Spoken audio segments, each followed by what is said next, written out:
Auzubillahiminash-shaytanir-rajim. Bismillahir-Rahmanir-Rahim. Viewers, I am Mr. Saidullah Khan on your YouTube channel. YouTube आपका अपना जाना पहचाना channel, YouTube channel.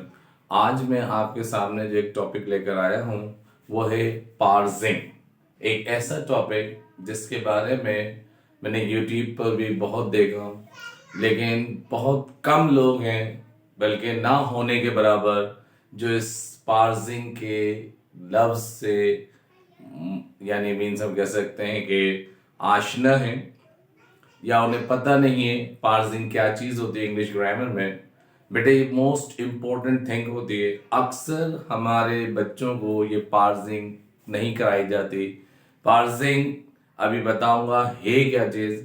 ये अगर हमारे बच्चों को इस लेवल पर करा दी जाए तो आप देखिएगा कि ग्रामर में माशाल्लाह बहुत बेहतरी आएगी और बहुत अच्छे हो जाएंगे। पार्सिंग एक ऐसा टॉपिक है जो अभी तक यूट्यूब चैनल पे मैं यकीन से कहता हूँ कि इस तरह शायद किसी ने पढ़ाया हो जो अभी मैं आपको पढ़ाने जा रहा हूँ। पार्सिंग है क्या। हम बचपन में अल्लाह का शुक्र है अच्छे उस्ताद मिल गए थे, बिलखुसूस मेरे वालिद मोहतरम। उन्होंने हमें ये बहुत करवाई। एक ये उर्दू में भी की जाती है, इंग्लिश में भी की जाती है, किसी भी लैंग्वेज में हो सकती है आपकी ग्रामर को इम्प्रूव करने के लिए। तो आइए पार्सिंग सीखने की कोशिश करते हैं। पार्सिंग है क्या, इंग्लिश में क्या चीज़ होती है, एक्चुअली पार्सिंग क्या है। पार्सिंग यूं समझ लीजिए ये ग्रामेटिकल एक एक्सरसाइज है जिसमें ऑल पार्ट्स ऑफ स्पीच, जितने पार्ट्स ऑफ स्पीच होते हैं उनको क्लासिफाई किया जाता है। एक सेंटेंस में पार्ट्स ऑफ स्पीच को क्लासिफाई करने को पार्सिंग कहते हैं। वर्ड क्लास बतानी होती है उनकी वर्ड्स कि ये वर्ड कौन सी क्लास में है। पार्ट्स ऑफ स्पीच आप जानते हैं, वर्ड क्लास उसी को ही कहा जाता है कि कौन सी क्लास में वर्ड्स है।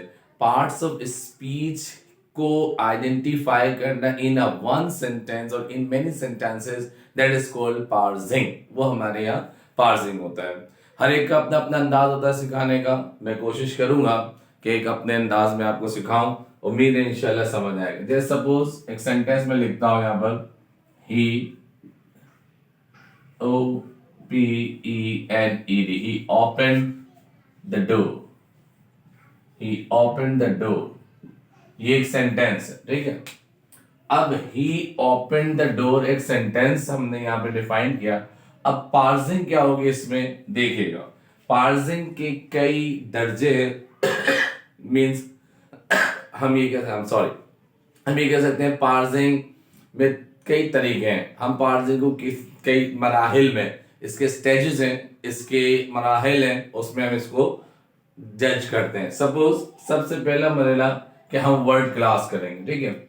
ये क्या है हमारे पास, ही को हम कहेंगे प्रोनाउन, PRONOUN प्रोनाउन। लीजिए जनाब हमने पार्सिंग कर दी, ही पार्ट्स ऑफ स्पीच में से क्या आ गया, प्रोनाउन। ये क्या है हमारे पास, open verb, VERB verb. The क्या है हमारे पास, आर्टिकल, ARTICLE आर्टिकल।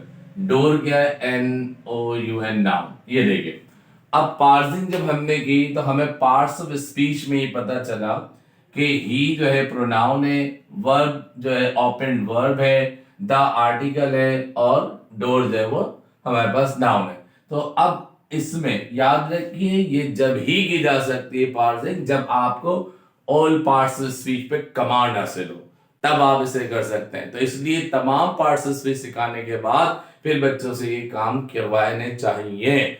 इससे उनकी ग्रामर बहुत इंप्रूव होगी। और अब देखिएगा फिर सिर्फ ये नहीं, एक तो हमने क्या कि पहले वर्ड क्लास कर लिया, ठीक है ना। अब इसको मजीद जो है क्लासिफिकेशन करना है। मजीद क्लासिफिकेशन करने के लिए देखिए प्रोनाउन तो है। अब ये पूछा है कि व्हाट काइंड ऑफ प्रोनाउन, भाई कौन सा प्रोनाउन है। तो आपने कह दिया जनाब पर्सनल, PERSONL पर्सनल प्रोनाउन, ठीक है ना। मजीद क्लासिफिकेशन की जाए तो देखिए मजीद क्लासिफिकेशन पर्सनल प्रोनाउन है ऑफ कोर्स। तो केस कौन सा है भाई, डूअर ऑफ एन एक्शन है, एजेंट है, AGENT एजेंट भी है। कुछ लोग इसे SUBJ सब्जेक्ट भी कहते हैं। सपोज कर लिया सब्जेक्ट की प्लेस पे, इसलिए otherwise it is doer of an action है। अब हमने क्या किया, इस प्रोनाउन को जो हमारे पास ही था एज ए सब्जेक्ट भी आ गया, एज एन एजेंट भी आ गया, ये डूअर भी आ गया, DOER, doer of an action, doer of an action भी आ गया। यहाँ पर हम देखें एक वर्ड को हमने किस हद तक किया। पहले में प्रोनाउन किया, दूसरे में पर्सनल बताया, इसकी काइंड बताया पर्सनल प्रोनाउन है, तीसरे में बताया कि एजेंट भी है, सब्जेक्ट भी हो सकता है, डूअर ऑफ एन एक्शन भी हो सकता है।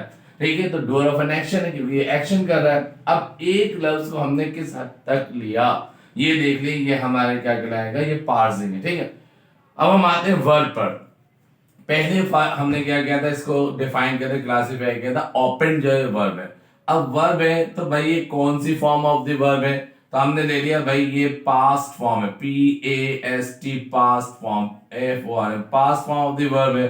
पास्ट फॉर्म में भाई अगर ये वर्ब है तो इसकी फर्स्ट फॉर्म क्या होती है भाई, इसकी फर्स्ट फॉर्म अगर हम जाएं तो हम देखो मजीद क्लासिफिकेशन, अगर हम जाएं तो कहते हैं OPEN, ओपन फर्स्ट फॉर्म होती है। अब जब ओपन फर्स्ट फॉर्म है तो भाई ये कौन सी काइंड का वर्ब है, ट्रांजिटिव है या इंट्रांजिटिव, तो इसे हम देखेंगे तो ये है आपका ट्रांजिटिव वर्ब।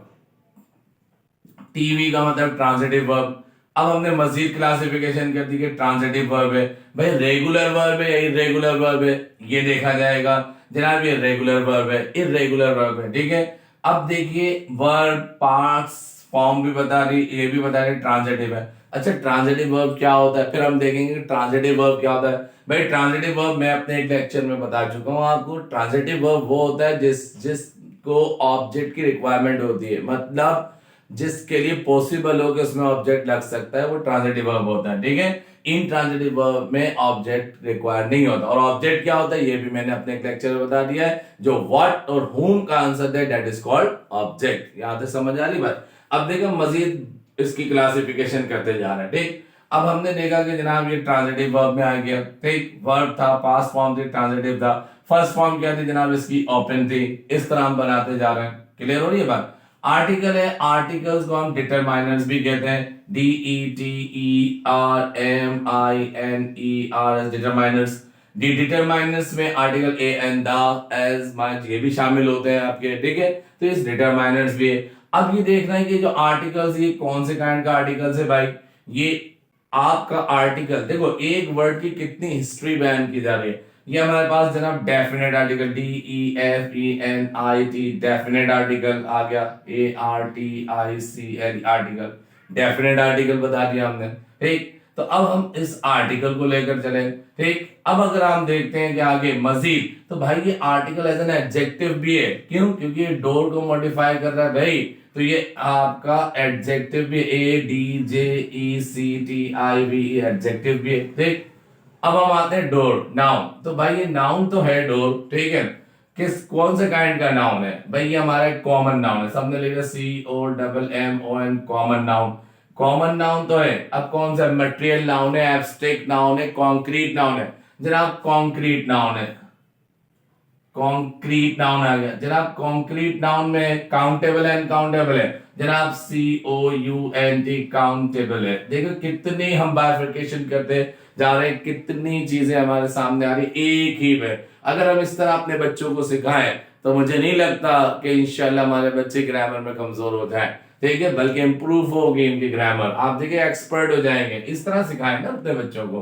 फिर देखिए डोर हमने कहा काउंटेबल। ठीक है, काउंटेबल के साथ हम डोर देखते हैं भाई, यहाँ डोर जो यूज हो रहा है एज एन ऑब्जेक्ट इस्तेमाल हो रहा है, तो द डोर ये पूरा ऑब्जेक्ट होगा, तो हम इसको यूं भी कह सकते हैं जनाब ये ऑब्जेक्ट भी है। ठीक, क्योंकि आंसर क्या आ रहा है कि जनाब he open, what did he open, जनाब द डोर। अब एक सेंटेंस मैंने लिया था यहाँ पर, और इसके देखिए कितनी क्लासिफिकेशन कर दी मैंने। देख, तो अब अगर मजीद हम जाएंगे तो देखिए बहुत कुछ हो सकता है इसमें जाने के लिए। इसको जिस हद तक आप जाए बना सकते हैं, आप इसका प्लूरल बना सकते हैं, इसकी फर्स्ट फॉर्म बना सकते हैं, इसके फ्यूचर पूछ सकते हैं, लेकिन अभी जो है इसको हमने क्लासिफाई किया। अब मुझे उम्मीद है कि आपको समझ आया होगा कि पार्सिंग होती क्या चीज है। इस तरह अगर आप पार्सिंग सिखाएं अपने बच्चों को तो बहुत आसानी से बच्चे आपकी ग्रामर को समझेंगे और अच्छा रिस्पॉन्स देंगे। अभी बहुत सारी ऐसी चीजें हैं, ये मैं अभी अपने एक लेक्चर में नंबर 1 पार्सिंग सिखाई है। इंशाल्लाह टाइम आफ्टर टाइम ये हमारा लेक्चर आता रहेगा पार्सिंग का। तो पार्सिंग के लेक्चर को मिस ना कीजिए। ठीक है, इसे समझिए, कोशिश कीजिए और आगे तक पहुंचाइए। उम्मीद करता हूं कि ये लेक्चर इस तरह का आपने इससे पहले शायद कभी ना देखा। कमेंट्स कीजिए आपको लेक्चर कैसा लगा। लेक्चर अच्छा लगा है तो कमेंट जरूर कीजिए, कन्वे कीजिए मैसेज को, इस वीडियो को शेयर कीजिए as much as you can. Thank you so much. इंशाल्लाह फिर मिलेंगे नेक्स्ट वीडियो के साथ। बहुत सी अभी मेरे पास मजीद वो रिक्वेस्ट आ रही हैं कि बहुत से स्टूडेंट्स कह रहे हैं कि सर सीवी राइटिंग सिखाएं, बहुत से कह रहे हैं कि सर रिपोर्ट राइटिंग के एक मरतबा दोबारा बता दें। तो ये सारी चीजें इंशाल्लाह करूंगा। और अभी ओ लेवल्स के लिए भी बहुत सी रिक्वेस्ट आई है मेरे पास कि सर ओ लेवल्स की जो सेंस वो पढ़ा है, उसका मेथड, वो तमाम चीजें, उसकी टेक्निक्स, उसकी टैक्टिक्स वगैरह बताएं। इंशाल्लाह very soon I am just going to upload this type of video. Thank you so much. शाद रहिए, आबाद रहिए। अल्लाह हाफिज, फी अमान अल्लाह।